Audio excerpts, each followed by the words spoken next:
ஆச்சி மசாலா. எந்த சமையலும் ருசி தேடும் ரகசியம். 20 ரூபாய்.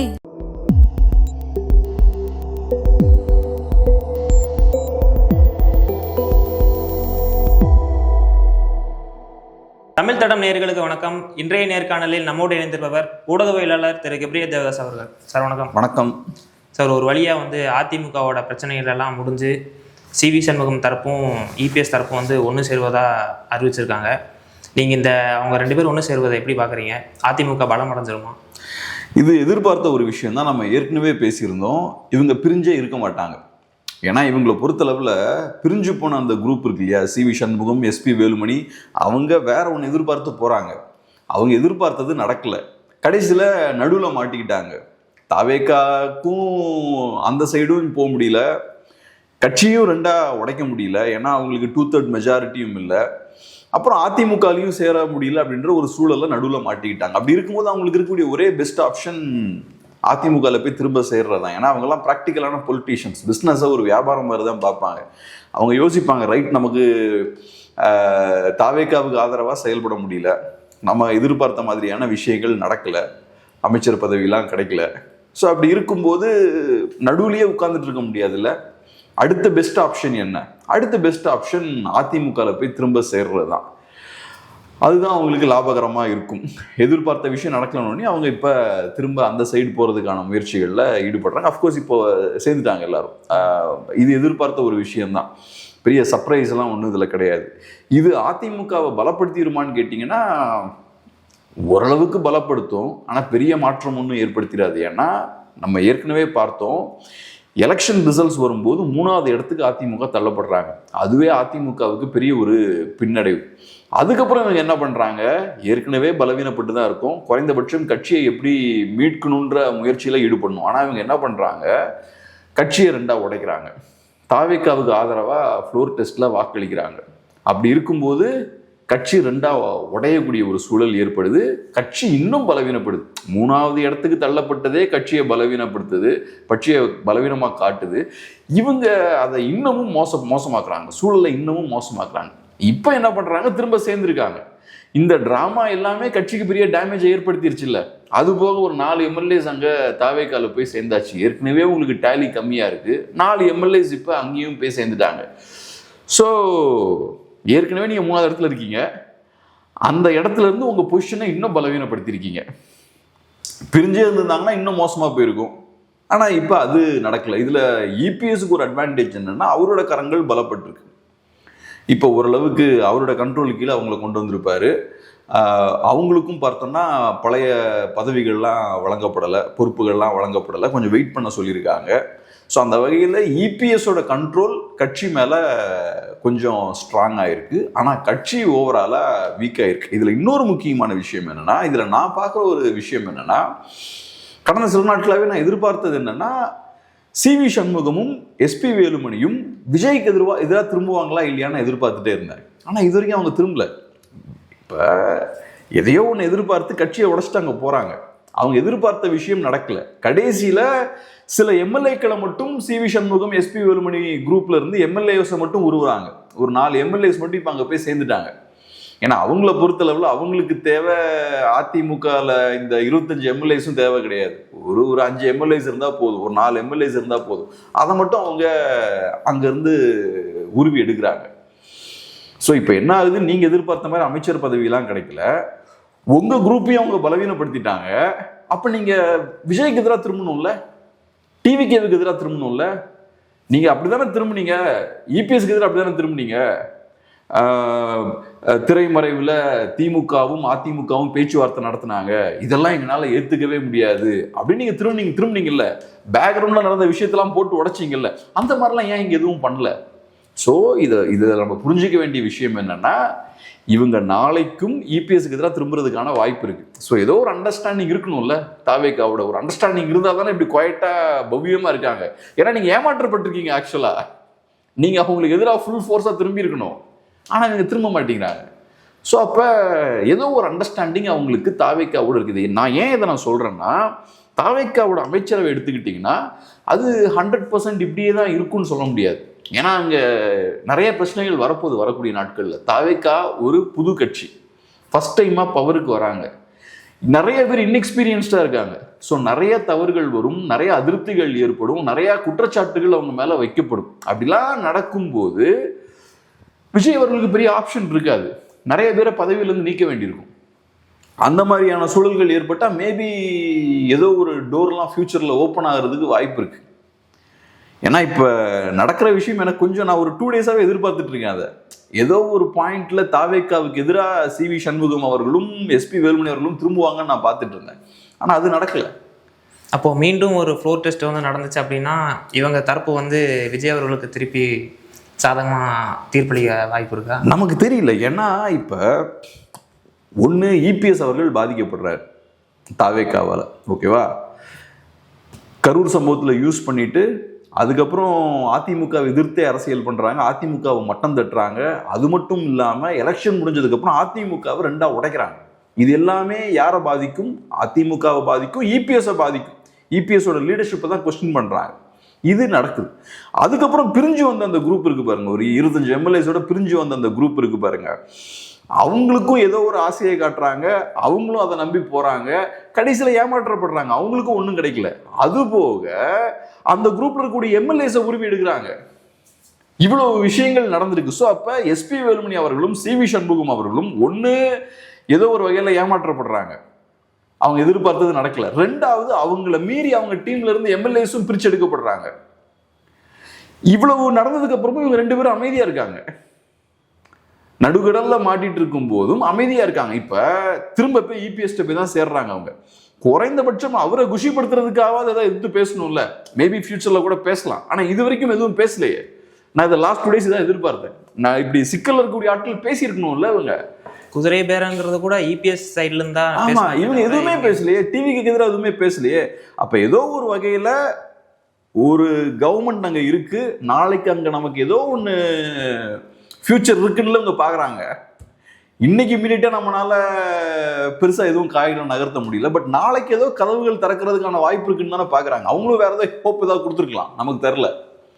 ஆனா இவங்க அமைதியா இருக்கிறது டேஞ்சர் தான். இன்னைக்கு EPS அவர்களை பொறுத்தளவுல EPS அவர்கள்கிட்ட இவங்க அவங்களோட லாயல்ட்டியை ப்ரூவ் பண்ணணும்னா தாவேக்காவை அட்டாக் பண்ணணும். ஏன்னா தாவேக்காவால தான் இவ்வளவு குழப்பங்கள் அந்த கட்சியில. ஆனா அதை பண்ணாம சைலண்டா போய் சேர்றாங்க. ஸோ அதனால இது ஒரு சிக்கல் தான், பொறுத்திருந்து பார்ப்போம். ஆனா இந்த குழப்பங்கள் அதிமுகன்ற கட்சி பெரிய அளவில் பலவீனப்படுத்தப்பட்டிருக்கு. அடுத்ததா CPM-ஓட மாநில செயலாளர் சண்முகம் அவர்கள் வந்து நேற்றைக்கு பொதுக்குழுல பேசும்போது என்ன சொல்றாரு அப்படின்னு பார்த்தோம்னா, ஸ்டாலின் அவர்கள் வந்து சொன்னதுக்கு மாறா நடந்துக்கிறாரு. ஒரு 6 மாசம் வந்து நாங்கள் வந்து ஒரு பொறுமை காப்போம் அப்படின்ற மாதிரி சொல்லிட்டு இன்னைக்கு வந்து தாவேக்காவினர் செய்வதற்கு எல்லாத்துக்குமே வந்து குற்றம் சொல்லிட்டு இருக்காங்க, எதிர்த்து பேசிக்கிட்டே இருக்காங்க அப்படிங்கிற மாதிரியான ஒரு பேச்சு பேசுறாரு. எப்படி பாக்குறீங்க? எனக்கு ஒண்ணு புரியல. இப்ப CPM-ஓட ஸ்டேட் செக்ரட்டரி சண்முகம் அவர்களுக்கு என்ன வலிக்குதுன்னு எனக்கு தெரியல. சரி, திமுக தாவேக்காவை விமர்சிக்கிறாங்க, நம்மளும் தாவேக்காவை விமர்சிக்கிறோம், என்ன தப்பு இல்லை? ஏன் விமர்சிக்க கூடாதா? 6 மாசம் வெயிட் பண்ணி தான் விமர்சிக்கணும்னு ஏதாவது சட்டத்திட்டங்கள்லாம் இருக்கா? இப்போ நம்ம கிளியரா புரிஞ்சுக்கணும். நம்ம ஊர்ல இருக்கக்கூடிய பத்திரிகையாளர்களும் சரி, நம்ம ஊர்ல இருக்கக்கூடிய அரசியல்வாதிகளும் சரி, தேவையில்லாம அவங்களே ஒரு ரூலை கிரியேட் பண்ணிக்கிட்டாங்க. முதல்ல 6 மாசம் விமர்சிக்க கூடாது, ஹனிமூன் பீரியட்ல நம்ம கவர்மெண்ட்டை செயல்பட விடணும், அப்படிலாம் ஒன்றும் கிடையாது. இப்போ 2500 ரூபா கொடுக்குறேன்னு ப்ராமிஸ் பண்ணியிருக்காங்க, அதை நான் இன்னைக்கே கேட்க முடியாது, அது தவறா இருக்கும். அதே மாதிரி நிறைய விஷயங்கள் ப்ராமிஸ் பண்ணியிருக்காங்க, 6 சிலிண்டர் கொடுக்குறேன்னு இருக்காங்க, இதை பண்றேன் அதை பண்றேன்னு இருக்காங்க. இது எல்லாத்தையும் நான் இன்னைக்கே கேட்க மாட்டேன். அதுக்கு நம்ம டைம் கொடுக்கணும். டைம் கொடுத்ததுக்கு அப்புறமும் 6 மாசம் கழிச்சு எல்லாத்தையும் உடனே பண்ணுங்கன்னு சொல்ல முடியாது. படிப்படியா பண்ண ஆரம்பிப்பாங்க, அது எனக்கு புரியுது. ஆனா இப்ப லா அண்ட் ஆர்டர் இஷ்யூஸ் இருக்குன்னு எடுத்துப்போம், அதை நான் பேசாம இருக்க முடியுமா? இப்ப நயனார் நாகேந்திரன் அவர்கள் பேசியிருக்காரு. அவர் சொல்ற ஒரு விஷயம் என்னன்னா, 15 நாட்கள்ல 266 குற்றச்சம்பவங்கள் தமிழ்நாட்டில் நடந்திருக்கு அப்படின்ற மாதிரி அவர் சொல்றாரு. அதுல 45 படுகொலைகள்ன்றாரு, அப்புறம் பெண்கள் மற்றும் குழந்தைகள் பாதிக்கப்பட்டிருக்காங்கன்றாரு, பாலியல் வன்கொடுமைகள் நடந்திருக்குன்றாரு, அது போக ஊழல் குற்றச்சாட்டுகளும் இருக்கு அப்படின்ற மாதிரி அவரு சொல்றாரு. இது எந்த அளவுக்கு கரெக்டான டேட்டான்னு தெரில. ஆனா இந்த 15 daysல நிறைய லா அண்ட் ஆர்டர் இஷ்யூஸ் இருக்கு. நயனார் நாகேந்திரன் அவர்கள் இந்த விஷயத்தெல்லாம் அவரு சொல்றாரு. இப்ப நீங்க 6 மாசம் டைம் கொடுங்க, ஆனா இப்ப பாதிக்கப்பட்டவங்கலாம் இப்ப என்ன பண்ணும்? இப்படி வாயில வர வச்சு சும்மா இருக்கணுமா? இப்படியே அப்ப பாதிப்புகள் ஏற்பட்டு அதை பத்தி பேசதான் செய்யணும். நீங்க 5 வருஷம் திமுகவோட இருக்கும்போது அமைதியா தான் இருந்தீங்க, நீங்க நாளைக்கு டிவிக்கோட இருக்கும்போது அமைதியா தான் இருப்பீங்க.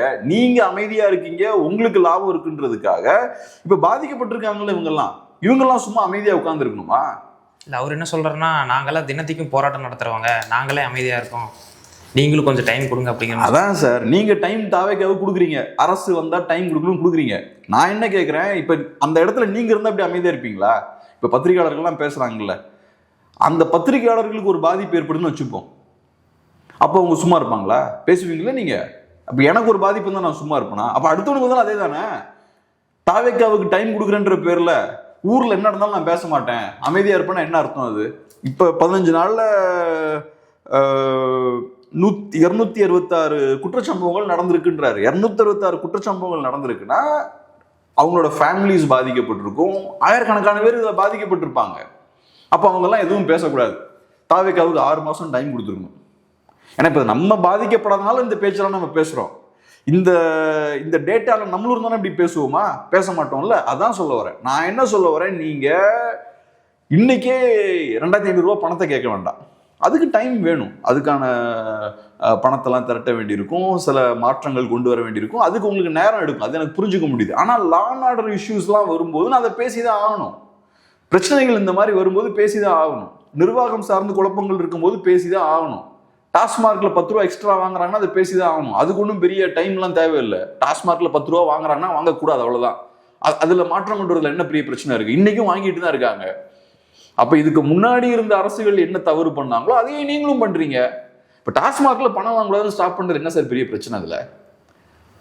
அதுல ஒரு பிரச்சனையும் இல்லையே. ரைட்டு, இந்த கரண்ட் பில்ல அதுல இருந்து வாங்குற பணத்துல தான் கட்டுறாங்க, பில்டிங் ரெண்ட் அதுல இருந்து வாங்குற பணத்தை தான் கட்டுறாங்கன்னா நீங்க கட்டுங்க, அவ்வளவுதான், முடிஞ்சு போச்சு. உங்களுக்கு என்ன வருமானமா வரல? இல்ல, அங்க ஒரு ஊழியர் என்ன சொல்றாரு அப்படின்னு பார்த்தோம்னா, எனக்கு மாச சம்பளமே 12,000 தான், இது வச்சுதான் நாங்க பொழப்பு நடத்த வேண்டியதா இருக்கு, இது எங்களோட வாடகையே 12,000 ரூபாய்க்கு கொடுக்க முடியாது. ஸோ அப்படி இருக்கும்போது இந்த 10 ரூபா நாங்க நீங்க கொடுத்துதான் ஆகணும், அதை வாங்க விட்டுதான் ஆகணும் அப்படின்ற மாதிரி ப்ரொட்டஸ்ட்லாம் நடந்துட்டு இருக்கு. அது ஏன் பிரச்சனை கிடையாது. உங்களுக்கு வேற ஏதாவது தொழில் பார்க்கணும்னா பார்த்துக்கோங்க. 10 ரூபா எக்ஸ்ட்ரா கொடுக்குறது ஏன் பொழப்பு, என்னோட வேலை கிடையாது. நான் ஏற்கனவே நிறைய பே பண்ணிக்கிட்டு இருக்கேன். 10 ரூபா எக்ஸ்ட்ரா கொடுத்தா வாங்கினா அது என்னது? இப்போ இங்கே இருக்கக்கூடிய ஆட்களுக்குலாம் நல்லா லாபம் அதில். இப்போ அங்கே இருக்கக்கூடிய தொழிலாளர்களுமே பப்ளிக்கோட இந்த வெறுப்பெல்லாம் தாண்டி எக்ஸ்ட்ரா 10 ரூபா வாங்குறாங்க. இல்லை, வாங்குவேன்னு சொல்லி ப்ரொட்டஸ்ட்லாம் பண்ணுறாங்க கடையில். ஆமாம், இந்த அளவுக்கு வராங்க, 10 ரூபா வாங்கிட்டு இருக்காங்க. நான் இங்கே இப்போ டாஸ்மார்க் அவுட்லெட்லாம் பார்த்தீங்கன்னா கேட்டிங்கன்னா நிறைய பிரச்சனைகள் வந்துட்டு இருக்காங்க, சண்டை போட்டு வாங்குறாங்க அந்த 10 ரூபாவை. இது வெறுமனே அவங்களோட சம்பளத்துக்காகவோ, பில்டிங் ரெண்ட்டை பே பண்ணுறதுக்காகவோ, கரண்ட் பில்லை பே பண்ணுறதுக்காகவோ அவங்க வாங்கலை. அதில் அவங்களுக்கும் லாபம் இருக்குது, அதில் கொள்ள லாபம் எல்லாத்துக்குமே இருக்குது. கடைக்காரங்க ஓனர்ஸுக்கும் லாபம் இருக்குது, அங்கே வேலை செய்கிறவங்களுக்கும் லாபம் இருக்குது, அரசியல்வாதிகளுக்கும் லாபம் இருக்கு. அதனாலதான் அரசியல்வாதிகள் இதை அனுமதிக்கிறாங்க, அதிகாரிகள் அனுமதிக்கிறாங்க, அதை ஊழியர்கள் செய்யறாங்க. உங்களுக்கு அவ்வளவு கஷ்டமா இருந்தா வேற தொழில் பாருங்க. என்ன நீங்க என்ன சோசியல் சர்வீஸா பண்ணிட்டு இருக்கீங்க? அதனால இந்த சாக்கு போக்கெல்லாம் நம்ம எடுத்துக்க முடியாது. சட்டப்படி எக்ஸ்ட்ரா 10 ரூபா வாங்கக்கூடாது. எம்ஆர்பி என்ன போட்டிருக்கோ அதான் வாங்கணும். அதை தாண்டி எக்ஸ்ட்ரா ஒரு 10 ரூபா வாங்குறது, அதுக்கப்புறம் பாட்டிலுக்கு இன்னொரு எக்ஸ்ட்ரா 10 ரூபா, அதுவுமே அநியாயம் தான். இப்போ நான் 150 ரூபா கொடுத்து ஒரு பொருளை வாங்குறேன், நீங்கள் என்ன பண்ணுறீங்க, எக்ஸ்ட்ரா என்கிட்ட 20 ரூபா வாங்குறீங்க. ஒன்று அந்த 10 ரூபா, ரெண்டாவது பாட்டிலுக்கு இன்னும் எக்ஸ்ட்ரா ஒரு 10 ரூபா வாங்குறீங்க. அப்புறம் என்ன சொல்கிறீங்க, பாட்டிலை கொடுத்து அந்த 10 ரூபா வாங்கிட்டு போன்றீங்க. அப்போ என் பாட்டிலும் கைக்கு வந்துருச்சு, அதுக்கு பாட்டிலுக்கு ஒரு ரேட் இருக்குல்ல? இல்லை, அந்த பாட்டிலோட சேர்த்து தான் அந்த எம்ஆர்பி ரேட். ஆமாம், அப்போ பாட்டிலை என்கிட்ட இருந்து வாங்கிட்டு அதுக்கான ஒரு ரேட் யார் கொடுப்பா? அதுக்கு ஒரு வேல்யூ இருக்கும்ல பாட்டிலுக்கு, அதை கொடுக்கணும்ல. அது போக நிறைய பேர் பாட்டில் ரிட்டர்ன் பண்ண மாட்டாங்க, ஏன்னா எம்டி பாட்டில் தூக்கிட்டு போய் டாஸ்மாக்ல நிற்பானா என்னெல்லாம். அப்போ அதுலேருந்து உங்களுக்கு நிறைய வருமானம் வருது. இதெல்லாம் கரெக்டான விஷயமே கிடையாது. நீங்கள் அப்புறம் இன்னொன்று சொல்கிறேன், இதெல்லாம் பேசிக்கான விஷயம், இதெல்லாம் அப்பட்டமான தவறுகள். அதை தாண்டி அங்கே சுகாதாரமான சூழலில் அங்கே விற்கிற பாரில் விற்கிற ஸ்நாக்ஸ்லாம் ரொம்ப அதிகமான ரேட்டுக்கு விற்கிறாங்க, குவாலிட்டியான மதுபானங்கள் விற்கல, அநியாய விலைக்கு அங்கே வித்துட்ருக்காங்க. அங்கே எம்ஆர்பியும் அநியாய விலைக்கு தான் இருக்குது. சாதாரண சீப்பான மதுபானங்களை அநியாய விலைக்கு இங்கே வித்துட்டு இருக்காங்க. இது எல்லாமே அநியாயமான விஷயங்கள் தான். இதெல்லாம் உடனே மாற்றுங்கன்னு நான் சொல்ல. எம்ஆர்பி எல்லாம் உடனே குறைங்க, இல்லாட்டி குவாலிட்டியை உடனே இன்க்ரீஸ் பண்ணுங்க, அதெல்லாம் டக்கு நடத்த முடியாது. ஆனால் 10 ரூபா எக்ஸ்ட்ரா வாங்குறத ஸ்டாப் பண்ணலாமே, அதுக்கு என்ன பெரிய கஷ்டம் உங்களுக்கு? அப்படி இந்த ஊழியர்களுக்கு சம்பளம் கம்மியாக இருக்குன்னா கொடுக்க வேண்டிய சம்பளத்தை நீங்கள் கொடுங்க.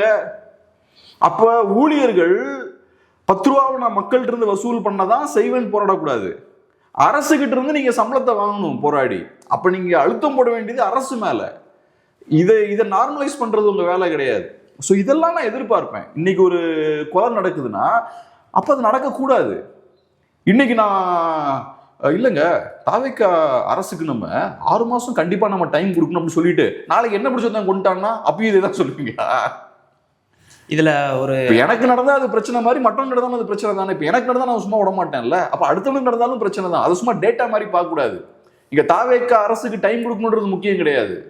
இங்க தவறுகள் நடக்கக்கூடாது, அதை ஸ்டாப் பண்ணணும். இங்க உட்காந்துட்டு இவரு சண்முகம் அவர்கள் இப்படி பேசிட்டு இருக்காரு, கம்யூனிஸ்ட் அவரு. இப்ப இந்த போன 5 வருஷம் இந்த மாதிரி இருந்தனாலதான் இந்த பிரச்சனைகள். இங்க பாதி பிரச்சனைக்கான காரணமே போன 5 வருஷம் நீங்க வாய் மூடி அமைதியா இருந்தீங்க, அதனாலதான் அந்த பிரச்சனைகளே. இன்னைக்கு அதே தான் திரும்ப பண்றீங்க. தாவேக்கா கூட வந்ததுக்கு அப்புறமும் தாவேக்காவுக்கு சாதகமா பேசிக்கிட்டே இருக்கீங்க. இதை கேட்க வந்தீங்களே. இதே மாதிரி சொன்ன அமைச்சர் விசிகள் இருந்த வன்னியரசு அவர்கள் என்ன சொல்றாரு அப்படின்னு பார்த்தோம்னா, ஏடிஜிபியே நாங்கள் இப்போ தான் போட்டிருக்கோம், இன்னும் டிஜிபி வந்து போடவே இல்லை, அதுக்குள்ளே நீங்கள் இவ்வளோ இதாக பேச வேண்டியதில்லை, இன்னும் கொஞ்சம் டைம் கொடுங்க அப்படிங்கிற மாதிரி சொல்கிறாரு. நான் பேச தான் செய்வேன், ஏன்னா மக்கள் பாதிக்கப்படுறாங்க. நீங்களும் பேச தான் செய்யணும், வன்னியரசும் பேச தான் செய்யணும், இங்கே இருக்கிற மற்ற கட்சி தலைவர்களும் பேச தான் செய்யணும், ஊடகங்களும் பேச தான் செய்யணும். நடவடிக்கை நீங்கள் சீக்கிரம் எடுத்து தான் ஆகணும், வேற வழி கிடையாது. ஏன்னா பாதிப்புகள் ஏற்பட்டு இருக்கு. இப்போ இந்த நம்பர் இவர் சொல்றாரு, நயனார் நாகேந்திரன் அவர்கள் 266ன்றாரு. அது சாதாரண நம்பர் கிடையாதுங்க. 15 டேஸ்ல இந்த நம்பர் மேபி கொஞ்சம் எக்ஸாஜரேட் கூட பண்ணிருக்கலாம். ஆனாலும் நடந்துட்டு தானே இருக்கு, நம்ம பார்த்துட்டு தானே இருக்கோம் எவ்வளவு நியூஸ் வந்துகிட்டு இருக்கு. ஸோ இதெல்லாம் நடக்கக்கூடாது, இதெல்லாம் நடக்காதுன்னு சொல்லி தான் நீங்க பவருக்கு வந்திருக்கீங்க. நடக்குதுன்னா நான் பேச தான் செய்வேன். அப்புறம் இல்லை இதெல்லாம் பேசக்கூடாதுன்னா என்ன அர்த்தம்? தாவேக்கா அரசை பாதுகாக்கணுன்ற தேவை வன்னியரசு அவர்களுக்கும் சண்முகம் அவர்களுக்கும் இருக்கலாம். ஏன்னா அரசியல் ரீதியாக அவங்களுக்கு லாபம். நான் எதுக்கு பாதுகாக்கணும்? இங்கே இருக்கக்கூடிய ஊடகங்கள்லாம் எதுக்கு பாதுகாக்கணும்? அதான் நான் சொல்ல வரேன். இங்கே உட்காந்து மீடியாவில் உட்காந்துக்கிட்டு ஒரு 6 months நம்ம டைம் கொடுத்துடணும். இப்படி பெரிய இது யாரு போட்ட சட்டம் இது? 6 months டைம் கொடுக்கணும், அதெல்லாம் கொடுக்க வேண்டாம். பிரச்சனை நடந்தால் பேசணும், தவறு நடந்தால் அதை பேசணும். அதுக்கு தான் இங்கே இருக்காங்க எல்லாம். கம்யூனிஸ்டுகளும் அதுக்கு தான் இருக்காங்க. இன்னொரு கட்டத்துக்கு மேலே போய் காங்கிரஸோட மினிஸ்டர் இருக்கிறவர் வந்து இங்கே ஒரு சட்ட ஒழுங்கு பிரச்சனையே இல்லை அப்படின்ற மாதிரி ஒரு பதில் சொல்கிறாரு ப்ரெஸ்ஸில் கேட்கும்போது. இப்போ இதெல்லாம் என்னவா நம்பர்லாம்? இவங்க காங்கிரஸ் பார்ட்டிக்கு அவ்வளோதான். காங்கிரஸ் பார்ட்டியோட அரசியல் செயல்பாடுன்றது இவ்வளோதான். எதையாவது ஒரு கட்சி முதல்ல ஏறி சவாரி பண்ணணும், அவ்வளோதான். மக்களை நம்பிலாம் கிடையாது. இங்கே இருக்க தமிழ் மக்கள் முழிச்சுக்கணும். காங்கிரஸ் பார்ட்டி மாதிரியான ஒரு அரசியல் செயல்பாடு இல்லாத கட்சியெல்லாம் என்கரேஜே பண்ணக்கூடாது. அவங்களோட பிஹேவியர் எவ்வளோ மோசமாக இருக்குது பாருங்க. திமுகவோட 20 வருஷம் பயணிச்சிருக்காங்க. அதுக்கப்புறம் திமுகவை தூக்கி போட்டு தாவேக்கா கிட்ட வராங்க. திமுகவை ஏளனமாகவும் பேசுகிறாங்க காங்கிரஸ் தலைவர்கள். திமுக கூட தான் 20 வருஷம் பயணிச்சிருக்கீங்க. அப்போ அங்கே நடந்த தவறுகள் பற்றிலாம் எதுவும் பேசலை. இந்த லாஸ்ட் ஒரு 5 years நிர்வாக சீர்கேடை பற்றிலாம் நீங்கள் எதுவுமே பேசலை. அங்கே உட்காந்து நல்லா பவரை என்ஜாய் பண்ணீங்க. அவங்ககிட்ட நிறைய சீட்ஸ் வாங்கினீங்க, எக்ஸ்ட்ரா ஒரு எம்பி சீட் வாங்கினீங்க. முடிஞ்ச அளவுக்கு எப்படிலாம் பவர் என்ஜாய் பண்ண முடியுமோ அப்படிலாம் என்ஜாய் பண்ணீங்க. அதுக்கப்புறம் அதெல்லாம் என்ஜாய் பண்ணி முடிச்சதுக்கப்புறம் தூக்கி போட்டு இங்கே இப்போ சூழல் சரியாக இருக்கும்போது இங்கே வரீங்க. வந்தது மட்டும் இல்லாமல் சைலண்டாக இருந்தாலும் பரவாயில்ல, அந்த கட்சியை விமர்சிக்கிறதுக்கான தைரியமும் உங்களுக்கு இருக்குது. அப்போ அந்த கட்சி தப்புனா நீங்களும் தப்பு தானே. அவங்களோட தானே 20 years பயணிச்சிருக்கீங்க. இப்போ விசிக கம்யூனிஸ்டுகள்லாம் திமுக ஒன்றும் பெருசாக நோண்டலை, ஆனால் இவங்க அதையும் பண்ணுறாங்க. ஸோ இவங்களை பொறுத்தளவில் காலத்துக்கு ஏற்ற மாதிரி சூழலுக்கு ஏற்ற மாதிரி அவங்களோட இருப்பை தக்க வச்சுக்கிறதுக்கு என்ன வேணாலும் பண்ணுவாங்க. அப்புறம் இன்னொரு விஷயம் என்னன்னா, இப்போ அதிமுகவோட எம்எல்ஏஸ் ஒரு 4 பேர் இங்கே வந்து சேர்ந்துருக்காங்க பார்த்தீங்களா தாவேக்கால. அது ஒரு விதமாக கம்யூனிஸ்டுகளையும் விசிக்கையும் டிஸ்டர்பும் பண்ணுது. சண்முகம் அவர்கள் சிபிஐ ஐஎம் general secretary, state secretary Shanmugam அவர்கள் பேசும்போது என்ன சொல்றாருன்னா, இது ஆரோக்கியமான அரசியல்ன்றார். அதே மாதிரி விசிக தலைவர் திருமாவளவன் அவர்கள் பேசும்போதும் அதிமுக எம்எல்ஏஸ்லாம் இங்கே வர்றது சரியில்லைன்ற தொழில தான் அவரும் பேசுறாரு. இது அவங்க பேச வேண்டிய தேவை என்ன? ஏன்னா அந்த 4 எம்எல்ஏஸ் இங்கே வந்தாச்சுன்னா இவங்களோட வேல்யூ கம்மியாகும். இவங்க கையில் இப்போ ஒரு பெரிய லெவரேஜ் இருக்கு. கவர்மெண்ட் நம்மளை நம்பி தான் இருக்கு அப்படின்ற ஒரு சூழல் இருக்கு. புதுசாக இப்போ ஒரு 4 பேர் வந்து சேர்ந்தாச்சு, இன்னொரு 4 பேர் வந்து சேர்றாங்கன்னு வச்சுப்போம். அதுக்கப்புறம் கம்யூனிஸ்டுகள் விசிகேவெல்லாம் நம்பி இருக்கணுன்ற சூழலே கிடையாது. காங்கிரஸ் பார்ட்டியை நம்பலாம். காங்கிரஸ் பார்ட்டி என்னானாலும் இனி அடுத்தது வெளில போக மாட்டாங்க, அங்கேயே தான் இருக்க போறாங்க. ஆனால் விசிகே கம்யூனிஸ்டுகள்லாம் அவங்க கொஞ்சம் ஒரு மாதிரி ஆசிலேஷன்ல தான் இருக்காங்க. குறிப்பாக கம்யூனிஸ்டுகள் அப்படி தான் இருக்காங்க. ஸோ அப்படி இருக்கும்போது புதுசாக இந்த எம்எல்ஏஸ்லாம் உள்ள வர்றது டெஃபினட்டாக விசிகேவோட பலத்தையும் கம்மி பண்ணும், கம்யூனிஸ்டுகளோட பலத்தையும் கம்மி பண்ணும், ஐயுஎம்எலோட பலத்தையும் அது கம்மி பண்ணும். ஸோ அதனால அவங்களாம் இப்போ ரெஸ்பாண்ட் பண்ணுறாங்க, இல்லை நீங்கள் அதிமுக எம்எல்ஏஸ்லாம் உள்ளே கொண்டு வரக்கூடாது. அது போக ஒரு ஒரு ஒரு டிஸ்க்ளைமரையும் போட்டுக்கிறாங்க, நாங்கள் ஆட்சிக்கு எதிராலாம் எதுவும் பண்ண மாட்டோம், பட் இருந்தாலும் இது தப்பு அப்படின்ற தோணில அவங்க பேசுறாங்க. ஸோ இது காட்டக்கூடிய விஷயம் என்னன்னா அவங்களுக்கு ஒரு இன்செக்யூரிட்டியும் இருக்கு. ஏன்னா நம்மளை ரிப்ளேஸ் பண்றதுக்கு புதுசு ஆட்களை உள்ள கொண்டு வராங்கன்ற இன்செக்யூரிட்டி இருக்கு. அதுபோக இன்னொரு சைட்ல பார்த்தோம்னா உங்களுடைய இடத்த தக்க வச்சுக்க வேண்டிய அவசியமும் இருக்கு. அதுக்கு தாவேக்காவை பாதுகாக்கவும் செய்றீங்க. ஸோ அவங்க வந்து இப்போ தாவேக்காவோட ட்ராக் ரெக்கார்ட் எடுத்து பார்த்தோம்னா அவங்க எல்லாரையுமே காலி பண்ணியிருக்காங்க. தாவேக்காவால் ஆக்சுவலாக யாருக்குமே லாபம் கிடையாது. கம்யூனிஸ்டுகளும் விசிகாவும் ஐயுஎம்எலும் எப்படியோ நம்ம இதுல இருந்து லாபம் அடையலாம்னு முயற்சி பண்ணிட்டு இருக்காங்க. அதுல நிறைய டவுட் இருக்கு. இப்போதைக்கு பார்த்தா கம்யூனிஸ்டுகளுக்கு லாபகரமான ஒரு விஷயமா இருக்கு, விசிகேவுக்கு இது லாபகரமான ஒரு விஷயமா இருக்கு, காங்கிரஸுக்கு லாபகரமான விஷயமா இருக்கு. பட் லாங் ரன்ல நம்ம பார்க்கணும். ஏன்னா திமுகவோட கூட்டணியை காலி பண்ணிட்டாங்க, அதிமுகவை பிளவுபடுத்திட்டாங்க, அவங்கள நம்பி வந்த அந்த சிவி சண்முகம் எஸ்பி வேலுமணி ஃபேக்ஷனையும் அவங்க காலி பண்ணிட்டாங்க. இவங்கனால ஆக்சுவலா பார்த்தோம்னா யாருக்குமே லாபம் இல்லை. விசிகேவோட ஓட் பேஸை ஹெவியா உடைச்சிருக்காங்க. இந்த கட்சிகளோட கிரெடிபிலிட்டி உடையுது. இதுல ஆக்சுவலா நம்ம பார்க்கும்போது டிவிகேவுக்குமே இதெல்லாம் டேமேஜிங் தான். டிவிகேவோட பேருமே 15 நாள்லயே கெட்டு போச்சு. காங்கிரஸோட கூட்டணி வைக்கிறாங்க, விசிகேவோட வைக்கிறாங்க, ஐயுஎம்எலோட வைக்கிறாங்க, அதிமுகவோட வைக்க முயற்சி பண்றாங்க, ஒரு ஃபேக்ஷனோட பேச்சுவார்த்தை நடத்துறாங்க மறைமுகமா. அதுக்கப்புறம் பார்த்தோம்னா அங்கிருந்து வரக்கூடிய எம்எல்ஏஸ் எல்லாம் தூக்கி உள்ள போட்டாங்க. இதெல்லாம் பண்ணா தாவேக்கா யாரோடையும் சேர்ந்து வேலை செய்ய ரெடியா இருக்காங்கன்றதை காட்டுது. ஸோ தாவேக்காவுக்கு இதனால லாங் ரன்ல பிரயோஜனம் கிடையாது. அதனால நாம் பார்த்த அளவில் தாவேக்கா ஒரு டிஸ்ட்ரப்டிவான ஒரு ஃபோர்ஸாக தான் இருக்கு. இப்போ அடுத்த திருமாவளவன் அவர்கள் வந்து நேற்றுக்கு ஒரு வீடியோ வெளியிட்டிருந்தாரு. அதில் வந்து ஆர்எஸ்ஆ வந்து விசிகேனர் யாரும் வந்து விமர்சிக்கக்கூடாது அப்படிங்கிற மாதிரி ஒரு விஷயம் சொல்கிறாரு. ஏன்னா டிஎம்கே வந்து களத்தில் வந்து டிஎம்கே வந்து விசிகே மேலே நிறைய அதிருப்தியில் இருப்பாங்க, அவங்களோட இருந்து வேலை செஞ்சுட்டு வந்துட்டு நம்ம இப்போ இவங்களோட இருக்குன்றனா நிறைய அதிருப்தியில் இருப்பாங்க, ஆனால் நீங்கள் தான் பொறுமை காத்து போகணும் அப்படிங்கிற மாதிரியான விஷயம்லாம் சொல்கிறாரு. அவரை பொறுத்தளவில் பேலன்ஸ்டாக இருக்கணும்னு பார்க்குறாரு. நாளைக்கே திமுகவோட தேவை வரலாம். விசிகேவுக்கு மட்டும் இல்லை, கம்யூனிஸ்டுகளுக்குமே நாளைக்கு திமுகவோட தேவை வரலாம். ஐயுஎம்எலுக்கும் நாளைக்கு திமுகவோட தேவை வரலாம். இப்போ காங்கிரஸை பொறுத்தளவில் பிரச்சனை எலெக்ஷன் ரிசல்ட்ஸ்லேருந்து ஆரம்பிக்கல, எலெக்ஷனுக்கு முன்னாடியே பிரச்சனை ஆரம்பிச்சிருச்சு. ஸோ காங்கிரஸோட கதை வேற. ஆனால் இடதுசாரிகளுக்கும் ஐயுஎம்எலுக்கும் விசிகேவுக்கும் நாளைக்கு திமுகவோட தேவை ஏற்படலாம். ஸோ அதனால விசிகே தலைவர் திருமாவளவன் அவர்கள் கொஞ்சம் பேலன்ஸ்டாக போகலாம்.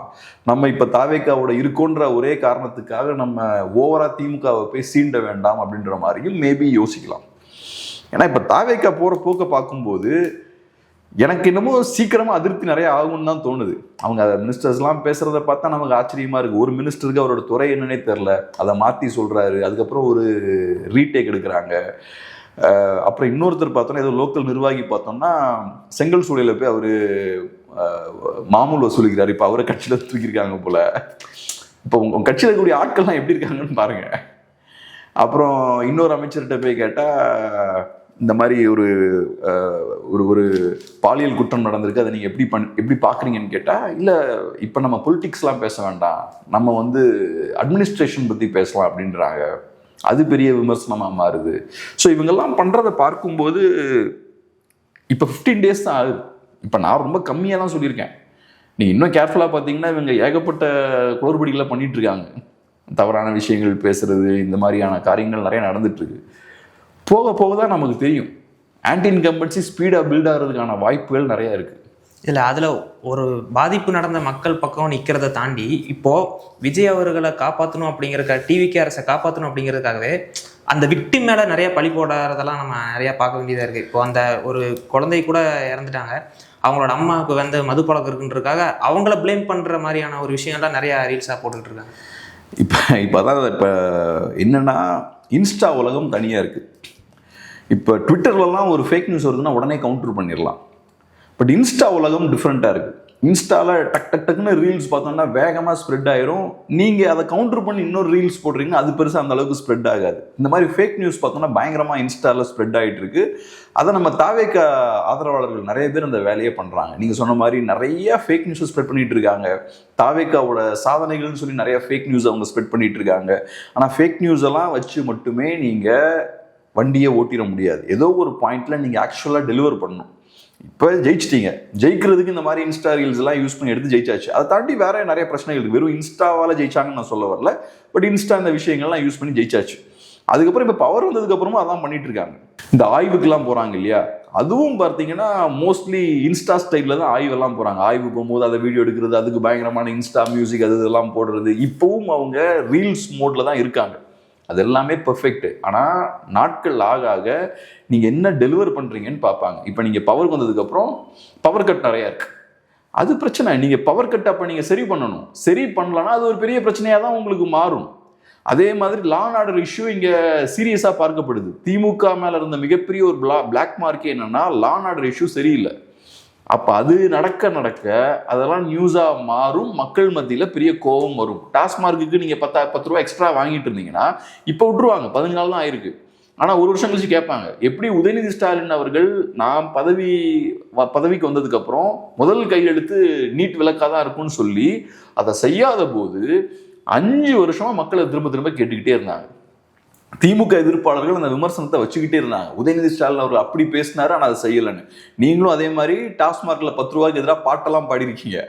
அது எல்லாத்தையும் திரும்ப திரும்ப திரும்ப போட்டுக்கிட்டே தான் இருப்பாங்க. ஸோ நீங்கள் இதை ஒழிச்சு தான் ஆகணும் அந்த 10 ரூபாவை. ஏன்னா நீங்கள் பேசியிருக்கீங்க அந்த மாதிரி செந்தில் பாலாஜி அவர்களை விமர்சிக்கிறதா இருக்கலாம், அந்த பாட்டு பாடுறதா இருக்கலாம். அதெல்லாம் செஞ்சுட்டு நீங்கள் அதை சரி செய்யலைன்னா கண்டிப்பாக மக்கள் கேட்பாங்க. ஸோ அதனால நீங்கள் வெறும் ரீல்ஸை மட்டும் போட்டு வண்டியை ஓட்டிகிட்டு இருக்க முடியாது. நீங்கள் சொன்ன விஷயங்களெல்லாம் செஞ்சீங்களான்னு எல்லாம் கேட்பாங்க. அந்த இடத்துல கண்டிப்பாக பிரச்சனை வரும். இவங்களால சொன்னது எல்லாத்தையும் கரெக்டாலாம் செய்ய முடியாது. ஏன்னா இங்கே இருக்கிற சூழல் ஒன்று சிக்கலான சூழல் இருக்குது தமிழ்நாட்டில். இன்னைக்கு ரொம்ப டஃப்பான ஒரு டைமில் தான் இவங்க பவருக்கு வந்திருக்காங்க. ரெண்டாவது, பெரிய சிக்கல் இருக்கும்போது அந்த சிக்கலை தீர்க்கிற அளவுக்கு திறமசாலிகள்லாம் அங்கே இருக்காங்களான்னு பார்த்தா அதுவும் கிடையாது. இவங்க பெரிய குவாலிட்டியான ஆட்கள்லாம் கிடையாது, பெரிய பீப்புள்ஸ் லீடரும் கிடையாது. விஜய் அவர்களோட செல்வாக்கை யூஸ் பண்ணி எல்லாம் ஜெயிச்சாச்சு. ஆனால் இவங்க மக்கள் தலைவர்கள்லாம் கிடையாது இவங்க. அப்போ இவங்க கையில் இன்னைக்கு ஒரு பெரிய பிரச்சனை இருக்குது. இது எப்படி தீர்க்க போகிறாங்கன்றது பெரிய ஒரு கேள்வி. அதனால இவங்க நினைக்கிற மாதிரிலாம் ஈஸியாலாம் இருக்காது. இப்போது ஆக்சுவலாக நீங்கள் சொன்னது போல் 10 ரூபா ஜாஸ்தி வாங்கிட்டு இருக்காங்க. ஆனால் போன ஆட்சியில் பார்த்தீங்கன்னா நிறையா தடவை வந்து மதுபானங்களோட விலை வந்து உயர்த்தினாங்க. ஆனால் அதே மாதிரி வந்து உயர்த்திட்டு நீங்கள் பாட்டிலுக்கு 10 ரூபா வாங்கிட்டு போகலாம்ல. எம்ஆர்பி ரேட்லேயே வந்து உங்கள் எம்ஆர்பி ரேட் இன்க்ரீஸ் பண்ணிவிட்டு நீங்கள் அதை டேலி பண்ணிட்டு போகலாம்ல. ஆனால் ஏன் வந்து எக்ஸ்ட்ராவாக வந்து பிளாக்ல இந்த 10 ரூபா வாங்குறது வந்து என்ன கணக்கில்? இப்போ வரக்கூடிய நாட்களிலும் டெஃபினட்டாக டாஸ்மார்க்கோட மதுபானங்களோட விலை கண்டிப்பாக ஏற்றப்படும். அதை அப்படியெல்லாம் வச்சு பாதுகாத்துட்டு இருக்க மாட்டாங்க. கண்டிப்பாக ரேட் வந்து டெஃபினட்டாக இன்க்ரீஸ் பண்ணுவாங்க. ஏன் நான் அதை இன்க்ரீஸ் பண்ணுவாங்கன்னு ரொம்ப கான்ஃபிடண்ட்டாக சொல்கிறேன்னா, அரசு டாஸ்மார்க் வருவாயை நம்பி இருக்குது. அப்படி இருக்கும்போது ரேட்டை ஏற்ற வேண்டிய கட்டாயம் அதிகமாக இருக்குது. கண்டினியூஸாக ஏற்றிக்கிட்டே தான் இருக்காங்க. ஏற்கனவே ரேட் ரொம்ப அதிகம், இன்னும் டெஃபினட்டாக ஏற்றுவாங்க. அது போக ஏகப்பட்ட வாக்குறுதிகள் கொடுத்துருக்காங்க, இதை பண்ணிடுவோம் அதை பண்ணிடுவோன்னு. அதெல்லாம் நிறைவேற்றணும்னா எம்ஆர்பி இன்க்ரீஸ் ஆகும். ரெண்டாவது, இந்த எக்ஸ்ட்ரா 10 ரூபாவை பொறுத்தளவில் அது கணக்குக்கு உள்ளே வராது. அது ஆஃப் த ரெக்கார்டு வாங்குற பணம். இப்போ நீங்கள் வரீங்கன்னா உங்கள்கிட்ட ஒரு 10 ரூபா நான் எக்ஸ்ட்ரா வாங்குறேன். பட் இந்த எம்ஆர்பின்றது கணக்குள்ள வரும். அரசுக்கு நீங்கள் கணக்கு காட்டணும் அதுக்கு. ஸோ அது வேற, இது கரப்ஷன். இது எம்ஆர்பி வழியாக வரக்கூடிய 150 ரூபா இருக்கு இல்லையா, அது கரப்ஷன் கிடையாது. அது அரசு கஜானாவுக்கு போகும். அதில் லாபம் அதிகமாக இருக்கு, அரசு அநியாய முறையில் சம்பாதிக்குன்றதுலாம் தப்பு தான். அதை நான் ஏற்றுக்கிறேன். ஏன்னா 50 ரூபா பொருளை நீங்கள் 150 ரூபாய்க்கு விற்கக்கூடாது. அப்படிதான் வித்துட்டு இருக்காங்க. அதுவும் அரசு அதை பண்ணவே கூடாது. அதுவும் தவறான பொருளை அப்படி விற்கக்கூடாது. அதை அவங்க பண்ணிட்டு இருக்காங்க. ஆனால் அது அரசோட பாக்கெட்டுக்கு அது போகும், அது அரசு கஜானாவுக்கு போகும். ஆனால் எக்ஸ்ட்ரா வாங்குற 10 ரூபா யாருக்கெல்லாம் போகுது? நீங்கள் சொன்ன மாதிரி ஓனருக்கு கொஞ்சம் போகும், அப்புறம் வேலை பார்க்குறவங்களுக்கு கொஞ்சம் போகும், அப்புறம் அதிகாரிகளுக்கு, அப்புறம் பொலிட்டீஷியன்ஸுக்கெலாம் போகும். அப்படி இருக்கிறனால தான் அங்கே வேலை செய்கிறவங்களாம் டென்ஷன் ஆகிறாங்க. அவங்களுக்கு ஏதோ ஒரு லாபம் இருக்குல்ல. அதில் எந்த லாபமும் இல்லைன்னா எங்களுக்கு ஒன்றும் பிரச்சனை இல்லைங்க, ஸ்டாப் பண்ணுறீங்கன்னா ஸ்டாப் பண்ணிக்கோங்க, எங்களுக்கு ஒன்றும் பிரச்சனை இல்லைன்னு போயிட்டே இருப்பாங்கல்ல. இப்போ இது ஏதோ தொழிலாளர் பிரச்சனை மாதிரி கொண்டு போகிறாங்கல்ல. இது தொழிலாளர் பிரச்சனையே கிடையாது, இது ஒரு கரப்ஷன் அங்கே நடந்துட்டு இருக்கு. அந்த கரப்ஷன் நீங்கள் செய்கிறீங்க. நீங்கள் எக்ஸ்ட்ரா 10 ரூபா வாங்குறீங்கன்னா அது சட்டப்படி தப்பு, அதை நீங்கள் பண்ணவே கூடாது. அவங்க இங்கே வந்து தைரியமாக போராடிட்டு இருக்காங்க. இன்னைக்கு ஏதோ தொழிலாளர் பிரச்சனை மாதிரியும் தொழிலாளர் நலன் பாதிக்கப்படுற மாதிரியும், தொழிலாளர் நலன் பாதிக்கப்படுறதுனா நீங்கள் அரசுகிட்ட போய் கேட்கணும், எங்களுக்கு சேலரி இன்க்ரீஸ் பண்ணி தாங்கன்னு கேட்கணும். எக்ஸ்ட்ரா 10 ரூபா வாங்குறேன்னு சொல்லக்கூடாது. எக்ஸ்ட்ரா 10 ரூபா நீங்கள் வாங்குறது தப்பு. இங்கே உட்காந்துட்டு இதை பேசுறதுக்கு ஆட்களும் இல்லைங்க. ஸோ அதனால இந்த மாதிரியான வேலைகள் பார்த்துட்டு இருக்காங்க. இந்த எக்ஸ்ட்ரா 10 ரூபான்றது கரப்ஷன் காசு. அதுக்கு எந்த அக்கௌண்டிங்கும் கிடையாது, கணக்கு வழக்கு எதுவுமே கிடையாது. இடையில கொஞ்ச நாள் இதில் வாங்கிட்டு இருந்தாங்க, இந்த ஜிபேலாம் அக்செப்ட் பண்ணிட்டு இருந்தாங்க. இப்போ திரும்ப ஜிபே அக்செப்ட் பண்ணுறதெல்லாம் ஸ்டாப் பண்ணிட்டாங்கன்றாங்க. ஸோ இது எதுக்கு நான் சொல்கிறேன், எல்லாம் கேஷ் டிரான்சாக்ஷன் நடந்துட்டு இருக்கு. இந்த சிக்கல்கள் இருக்கு, கரப்ஷன் அங்கே ரொம்ப அதிகமாக இருக்கு. இப்போ மினிஸ்டர் பேசும்போதும் அவர் என்ன சொல்றாருன்னா உடனடியாக மாற்ற முடியாது அப்படின்றாரு. இந்த சிஸ்டம்லாம் டக்குன்னு நம்ம சேஞ்ச் பண்ணிட முடியாது அப்படின்ற மாதிரி அவர் பேசுறாரு. அதெல்லாம் எனக்கு புரியுது. ஆனால் கொஞ்சமாவது நீங்கள் மாற்றணும். நீங்கள் வந்து எந்த மாற்றமுமே நடக்கலைன்னா அப்புறம் ஒரு பாயிண்ட்டுக்கு அப்புறம் மக்களுக்கே தெரிஞ்சிடும்ல நீங்கள் ஒரு மாற்றம் இல்லைன்னு. பார்க்கலாம். நிறைய விஷயம் நம்மளோட பகிர்ந்துட்டீங்க. நன்றி.